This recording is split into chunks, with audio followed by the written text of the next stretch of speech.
Your thumb hovers over the screen. Your heart rate ticks up, your chest tightens, and a wave of physical hesitation forces you to pull away, all because you are about to type a two-letter word: no.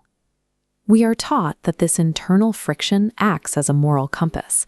If it feels deeply uncomfortable to decline a favor or an invitation, the assumption is that you are doing something objectively wrong.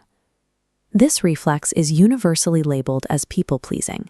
It is typically wrapped in the language of kindness, generosity, and politeness. But clinical observation reveals a different mechanism at work. Consistently saying yes when you want to say no is driven by fear. It is a defense strategy deployed to avoid conflict, prevent rejection, and dodge the label of being selfish.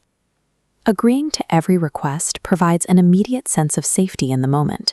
The long-term toll, however, is measured in chronic stress, rising anxiety, and complete emotional exhaustion. The assumption is that endless sacrifice earns appreciation. In practice, constant availability rarely generates gratitude. It simply creates a rigid expectation of compliance. People assume you will agree because you always do.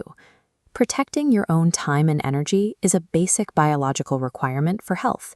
Yet when you attempt to draw a line, your own brain actively punishes you with guilt.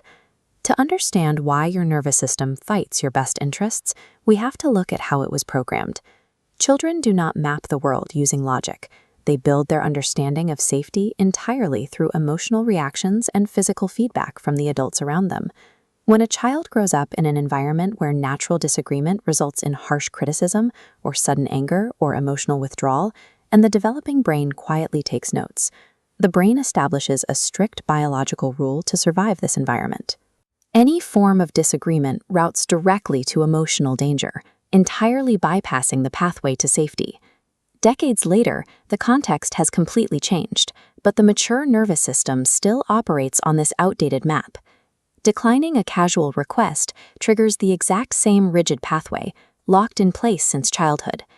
The guilt you feel today is not evidence that you made a bad decision. It is merely a ghost of that old conditioning, spinning in an isolated loop entirely disconnected from your current reality. Your biological hardware is essentially running a false alarm. It relies on obsolete survival mechanisms to hijack your ability to protect your mental health in the present. When you deploy a boundary with an emotionally mature person, the response is neutral.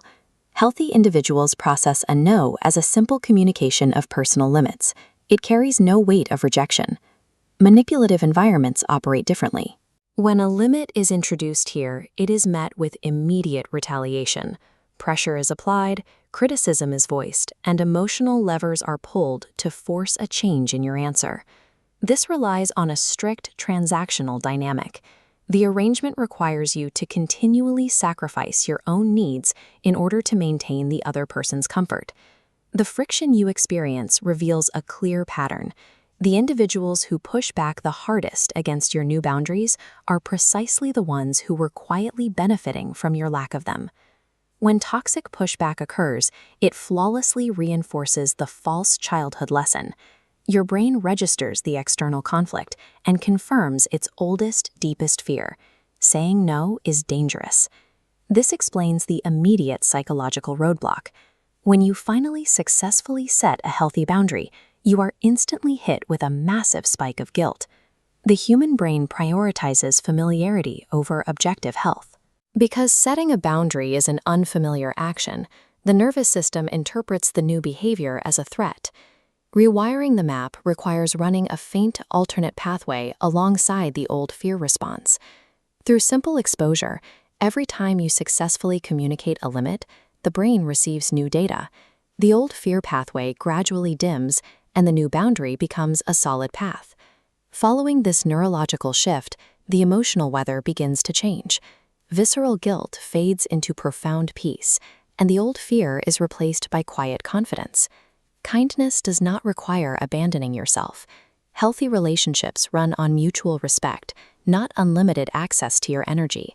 Defending your emotional well-being is not a selfish withdrawal from the world. It is the core requirement for sustaining authentic connections with others and yourself.